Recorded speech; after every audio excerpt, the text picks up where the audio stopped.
or Taylor? There we go. Okay. Yeah, it Thank you. just, sorry about that. It just cut out on its own, so we restarted the recording. All right, Taylor. Thank you.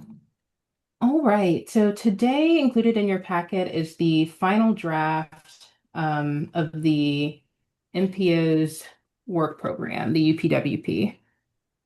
And so updates since the first draft, staff have received the fiscal year 27 PL allocations and FTA allocations. So the budgets have been updated. We also received the SPR budget from VDOT. That is their budget and the amount that's allocated to the MPO to support the work that we do.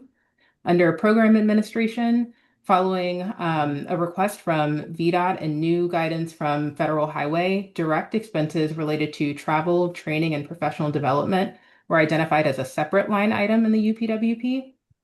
We also added the hosting of a joint meeting of the Charlottesville-Albemarle Regional Transit Authority and the Policy Board. And we also removed administering the Citizens Transportation Advisory Committee, or CTAC, following the February action of the Policy Board to sunset that committee. Under Task 2, Long-Range Transportation Planning, we added an activity line for special studies, projects, programs, and contingency to match with Task 3, just to be able to capture if there's a long-range activity that might come from left field that we should support.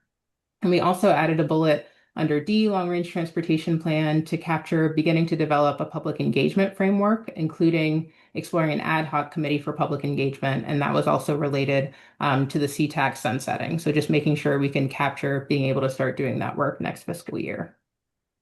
In addition, we also sent the draft to Federal Highway and FTA staff, so their input has been incorporated in here, mostly grammatical changes and a few lines just to clarify what some of the planning activities were. So this has gone before both of our federal partners as well. So here's the table that shows funding by source. So primarily federally funded, all of the values are accurate and up to date since we have received those now. The 528,000 is the amount that the MPO controls. And again, that's for planning work, that's for professional development, that's for software, GIS, membership dues into things like the Association of Metropolitan Planning Organizations. So that captures not just personnel, but also direct expenses as well. And here's the updated budget table showing funding by task. So how much is allocated to program administration, long-range transportation planning, and short-range transportation planning, all with updated budget values.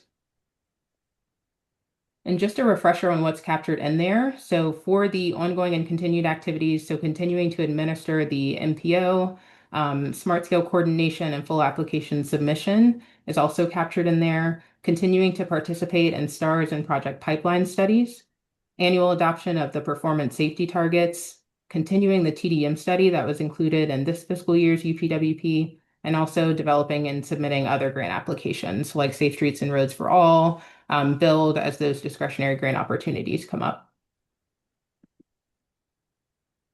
Also included in there is best practices and benchmarking. So going out and doing more of that research. What are our peers doing? What are MPOs in the country doing as far as processes?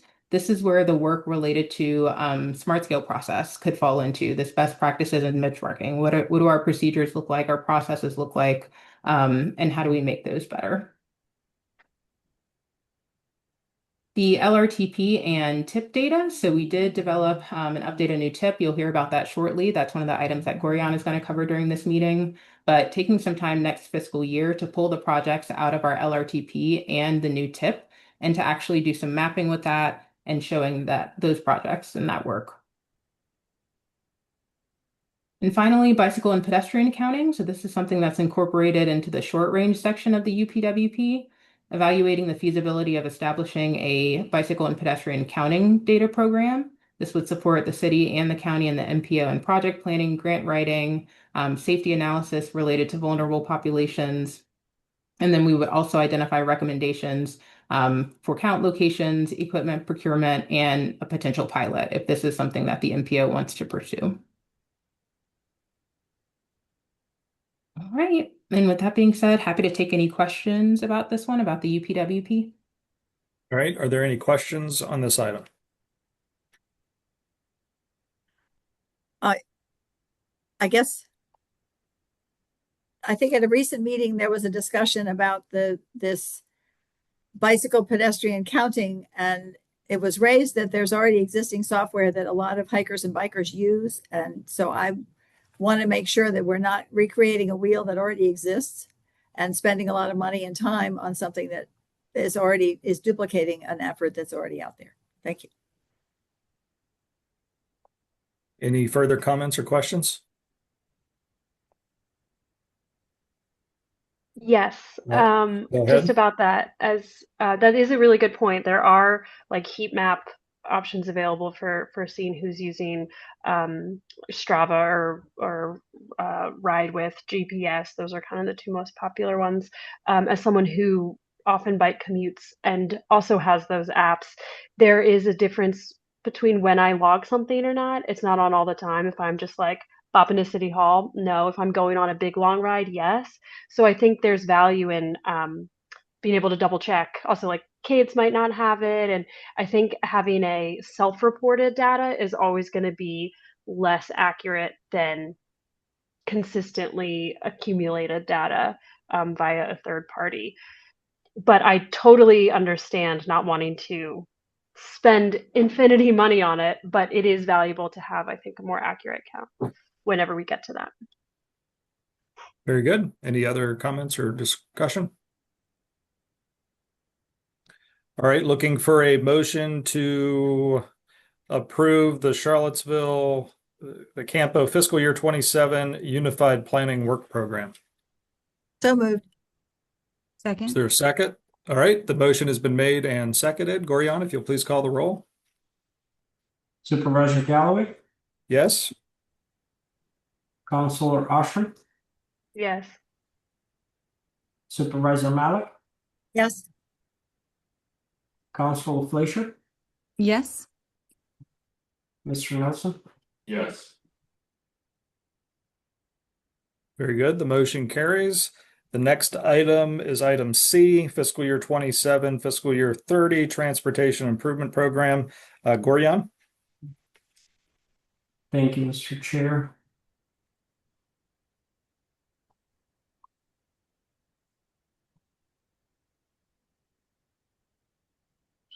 On the right screen here.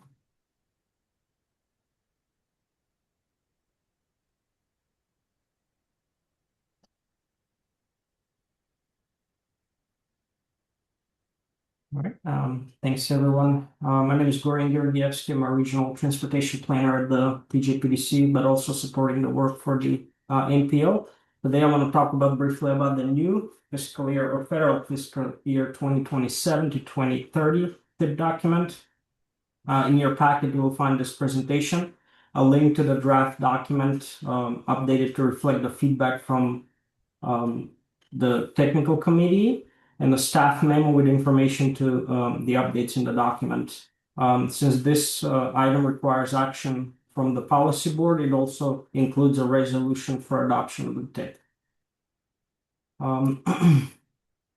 So the fiscal year 27-30 TIP reflects a comprehensive update of the entire document, including revisions to narrative sections, organizational information related to the CAMPO bodies, and updated maps to improve clarity and accuracy.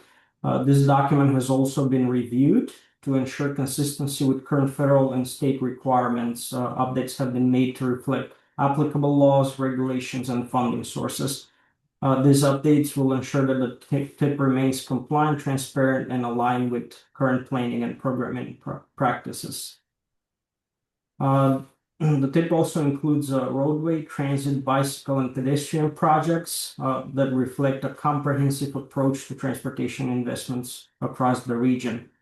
The ongoing projects from the previous TIP, or should I say our current TIP for fiscal year 24 to 27, are carried forward with updates to funding schedules and project phases, reflecting continued progress towards implementation.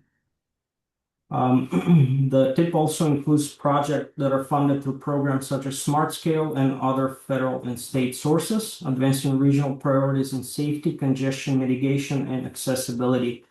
All projects are supported by identified funding with updated cost estimates to ensure the documents remain financially constrained. and reflective of current conditions. The project's costs and schedules have been updated to reflect current estimates. The TIP remains with identified funding sources sufficient to support all program projects. The last thing I want to talk about is the projects that have been completed, canceled, or formally closed in the previous TIP have been removed, ensuring that the document reflects the current project pipeline. So one project was canceled with the statewide technology for operations. This was a statewide project that that was included in our TIP. And we also have two completed projects, which is the bridge replacement at Route 702 and the Hillsdale Drive extended lane to 3 lanes.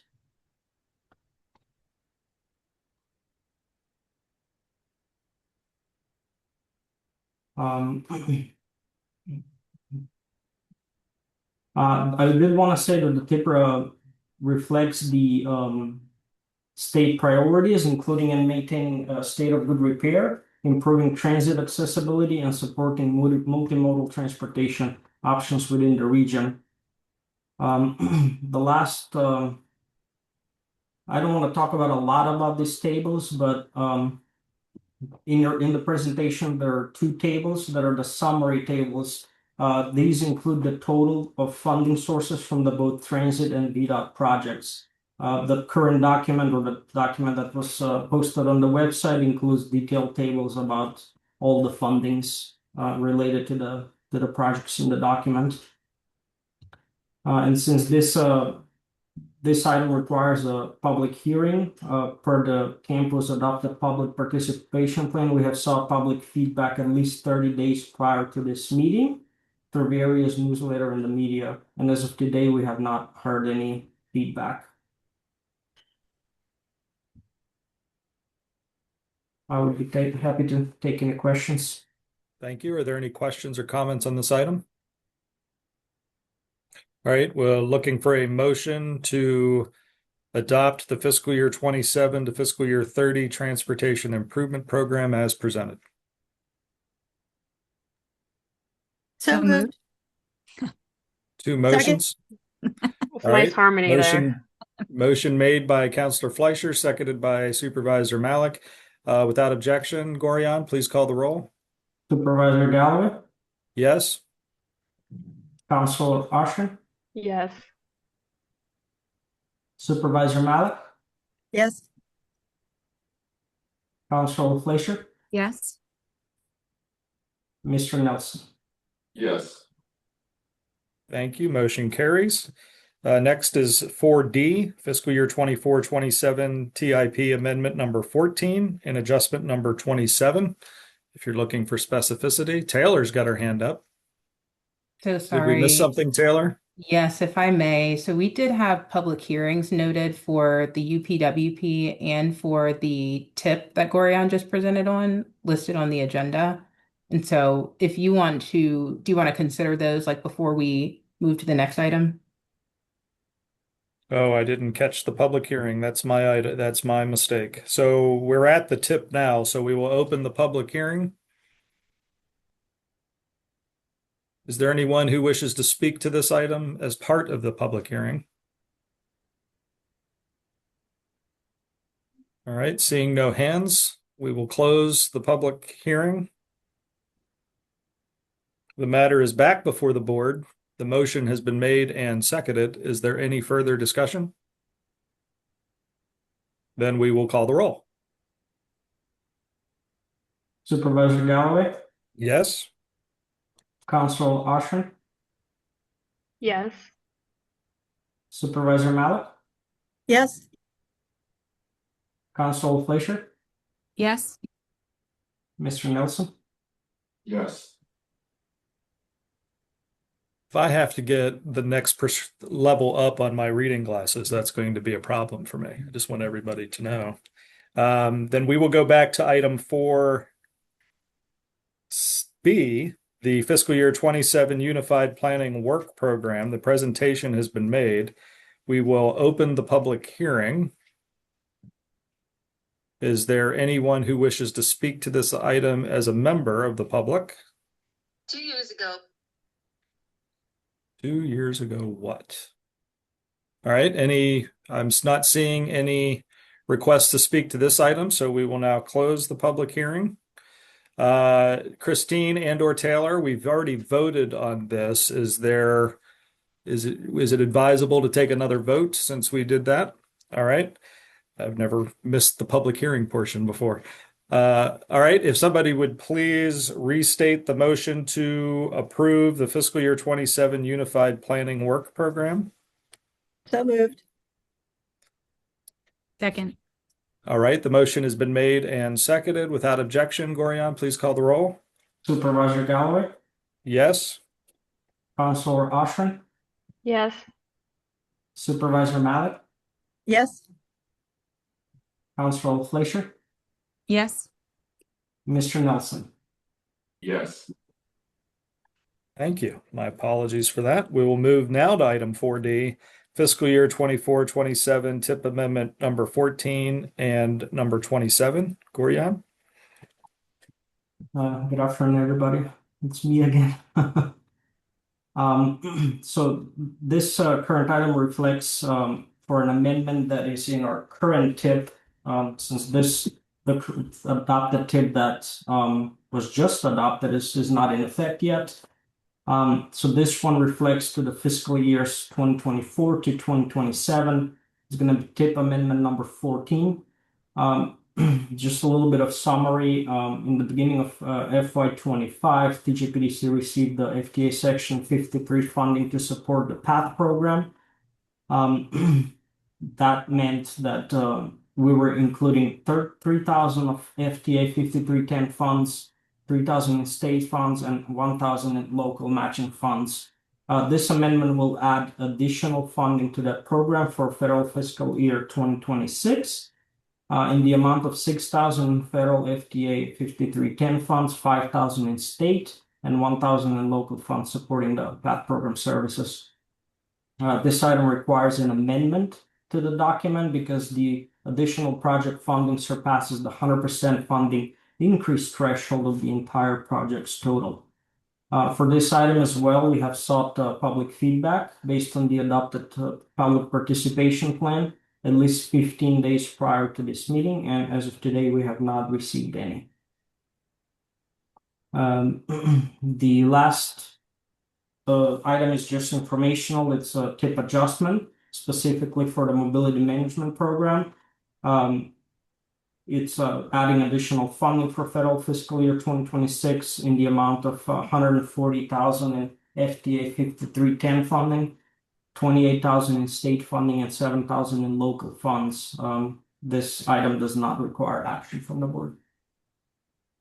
Thank you. All right, so you're saying this one has got public hearing listed? Did you just say? Yes, the amendment number 14 does require action from the board and as well as the public hearing section. Oh, then I just misheard what you just said. All right, we will open the public hearing. Is there anyone who would, well, first, any questions or comments from the policy board on this item? All right, we will open the public hearing. Is there anybody who wishes to speak to this item? All right, seeing none, we will close the public hearing. And the matter is back before the board. And the motion we're looking for is the board to approve the fiscal year 24-27 TIP Amendment 14, including the associated funding changes for fiscal year 26. So moved. So moved. Second. All right, the motion has been made and seconded. Any further discussion? All right, Gorion, if you'll please call the roll. Supervisor Galloway, Yes. Councilor Oshrin, Yes. Supervisor Malik, Yes. Councilor Fleischer, Yes. Mr. Nelson. Yes. All right, thank you. The motion carries. I'm seeing under item 4E, this is the CAMPO bylaws and public engagement plan provisions. Taylor, this does not have the asterisk by it for action today. Are we taking action on this item today? No, you're not. All right, so all the action items are now complete. Supervisor Malik, I'm saying that we won't be doing any other votes today. I will remain for item 4E, but if you would like to exit, this would be a good time to do that. I will withdraw. Thank you all very much. Thank you for everyone's patience as we Have fun with the budget. dealing with budget. Yeah. All right. So that will take, so Taylor, if you would like to go through this item. Yes. So following action at the February Policy Board meeting to sunset CTAC in its current form, staff stated that we would bring before you bylaws updates and revisions specifically related to CTAC. CTAC is included in the MPO Technical Committee bylaws and the Policy Board bylaws as a non-voting member. And so we went in and made revisions related to that. And we also found that CTAC was listed in our public participation plan, also known as the CAMPO engagement plan. And so we also included that in your packet and some changes related to that.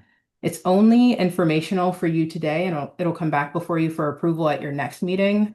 Part of the process for bylaws updates states that you have to have at least 25 days to review. We wanted to give you more than that. And so we will send this out before that 25-day mark so that you have it in your email as well one more time. And it also states in the policy board bylaws that these changes have to be read aloud at a regular meeting. And so in doing that, I'm going to pull up the bylaws briefly just to walk through these. There aren't too many changes, so it shouldn't take too long.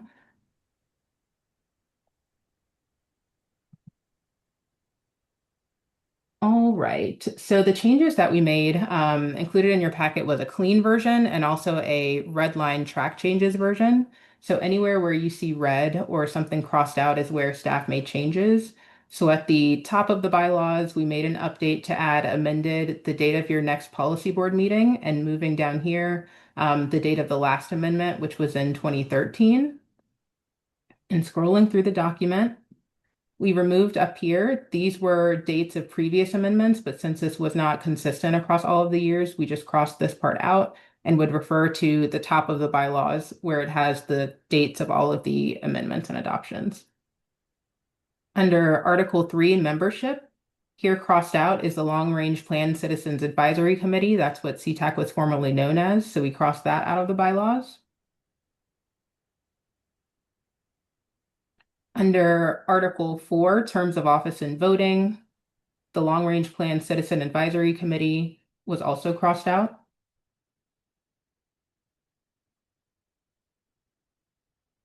And finally, under Article 7, committees, the Long Range Plan Citizen Advisory Committee was crossed out, and the Section 2, Citizens Transportation Advisory Committee, where it describes the role of CTAC, was also crossed out here.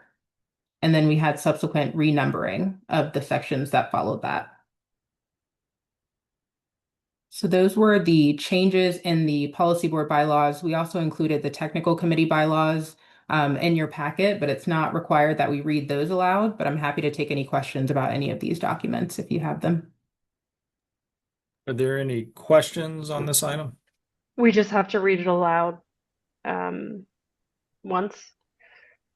Yes, and then it says at a subsequent meeting, you all will take action on it. Okay. And just a point of clarification, I know that when we had the conversation the day we took the action to disband CTAC, we kept using the phrase ad hoc committee if needed, but that's what the special committee would be used for. Yes, and so your bylaws already allow you to do that. I just want to clarify that we're not forgetting to do what the ad hoc and special meeting are the same thing, so. All right. Well, very good. Vice Chair, if it's all right, I'm going to exit to our budget meeting and hand the meeting over to you if there's no objection. Sounds good.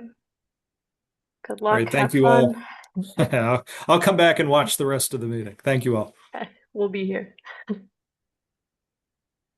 All right. Thank you so much, Supervisor Galloway.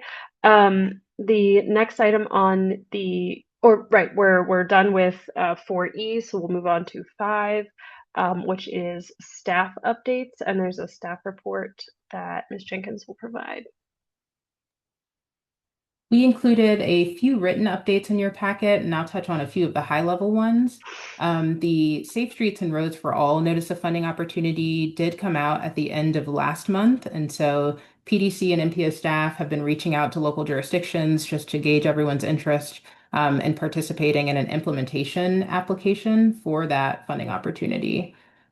We've already had pretty significant discussion about the CTB meeting that occurred yesterday and today and the action that they took related to smart scale eligibility. So that's included in there. And then I also wanted to just mention to the group that the CTB, VDOT, and DRPT are beginning to host public meetings for the draft 6-year improvement program. So the date and the location of the meeting for the Culpeper District is included in that staff report in your packet, should anyone want to join that public meeting.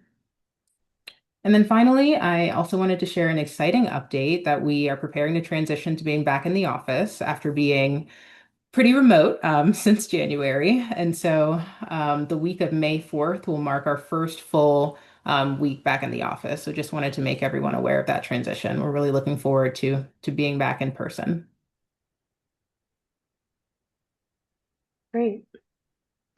One of the notes in the, actually, this might not be the staff update, so I'll wait till the end.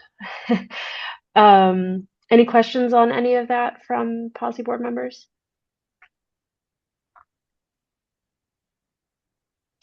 All right, then let's move on to the VDOT project updates.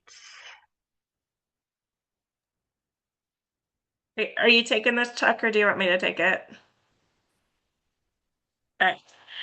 So the biggest the stars and the pipeline studies are moving along. I think we already updated you that we are planning to transition the Interchange 118 pipeline project. We are doing an expanded phase 2, which means that we are not developing a preferred alternative as part of the pipeline study. We are using the pipeline study to do some additional analysis, and then we'll be transitioning that into a STARS study or a bigger study that will kick off probably a little bit later this year. So that one will continue to move forward, but and we're still doing work on it. We just don't have anything that we're going to be bringing forward for discussion at this time. We're doing some additional technical analysis.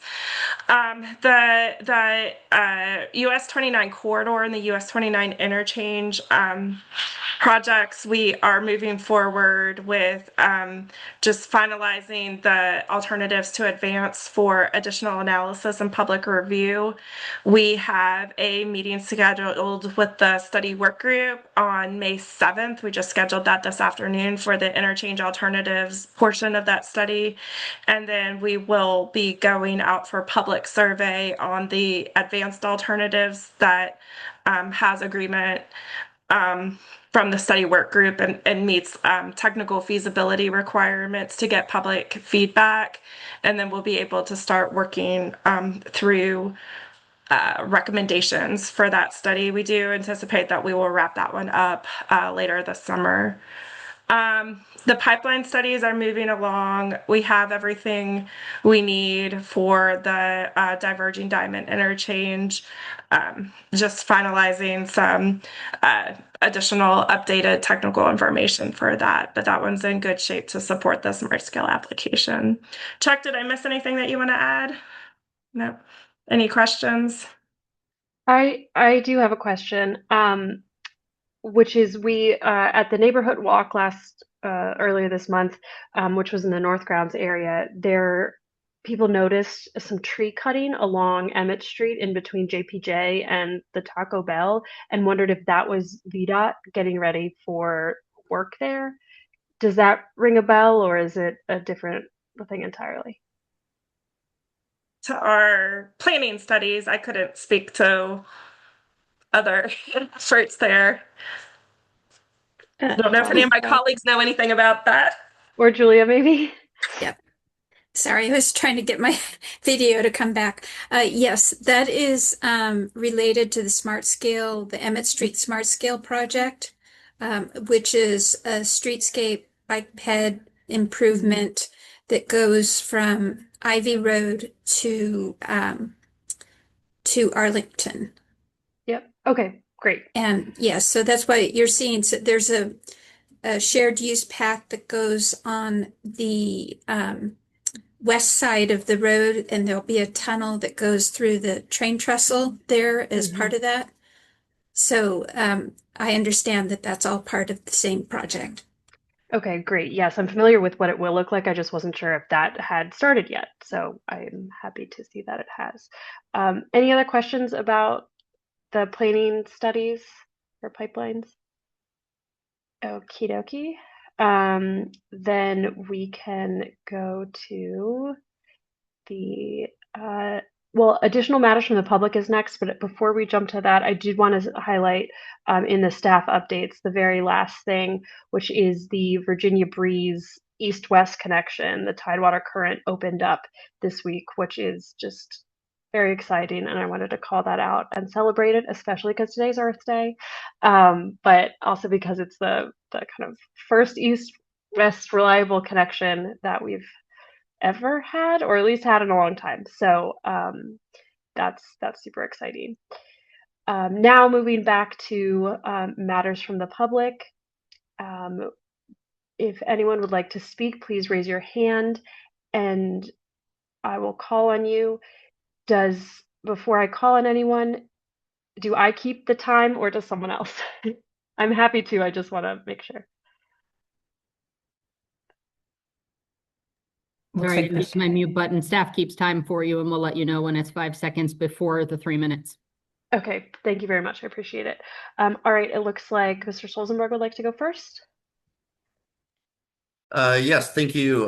Thank you for the opportunity to speak. I've run out of time earlier, so this might be more of a lament when it was intended as a caution.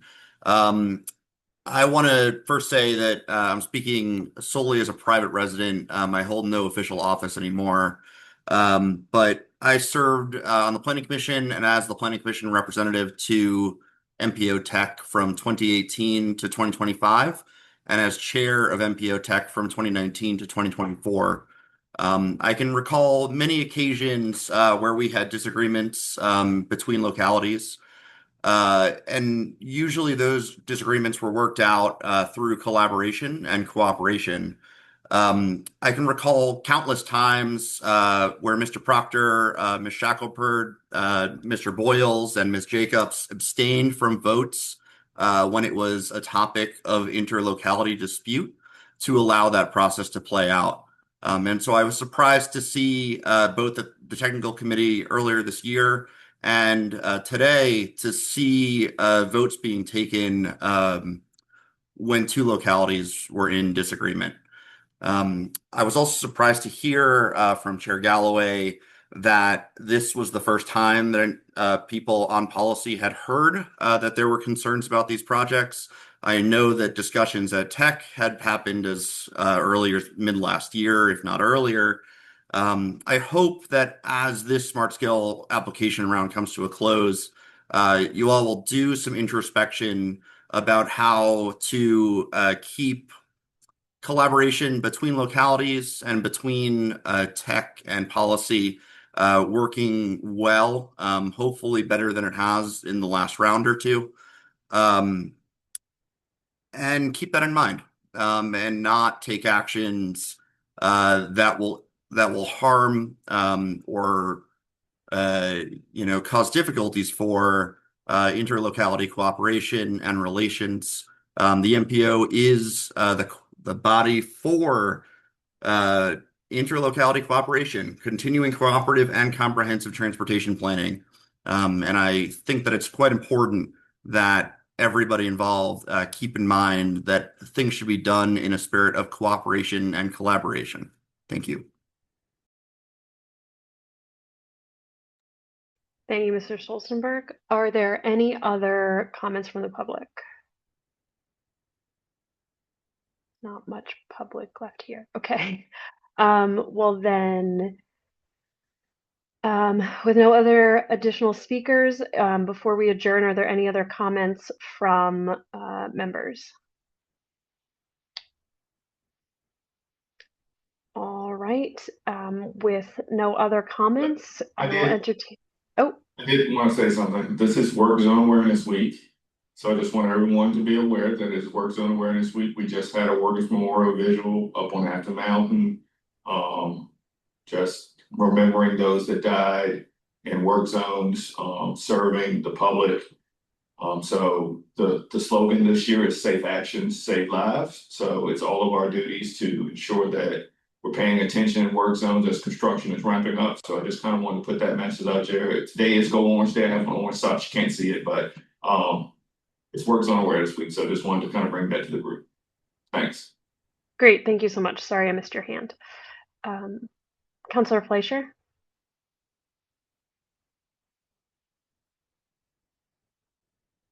Oh, you're muted. I think that's maybe best. Maybe I should just leave it. Thank you, Mr. Nelson, for that. I was not aware of that. And since most of Charlottesville is under construction, I think that is, it's timely that we pay that attention. I just had a maybe technical question, which was in thinking about, we just signed off on the work plan and seeing how robust it is and Chair Galloway's recommendation that we talk about processes as an agenda item. Is there some staff that I can contact to figure out how that technically becomes an agenda item? And what process? Okay, Taylor's nodding. So yeah, fabulous. Super. Happy to meet with you. Oh, excellent. Thank you so much. I'm sure it's in a packet somewhere that I missed. I appreciate that. Of course. All right, great. Thank you so much. I think my one kind of closing comment is that we have a space where we can disagree and still proceed forward. And I think that's important. And what the consternation shows is that we do all prefer to be on the same page. So I hope that in the coming agenda item to talk about that, we can come up with a kind of clear way to make sure that we continue to do that. So thanks everybody for bearing with us and for understanding and for listening and for continuing to show up. All right. Do we have a motion to adjourn? So moved. I guess I second. Second. All in favor say aye.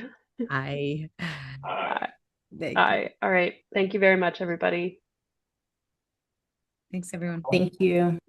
Yeah, everyone.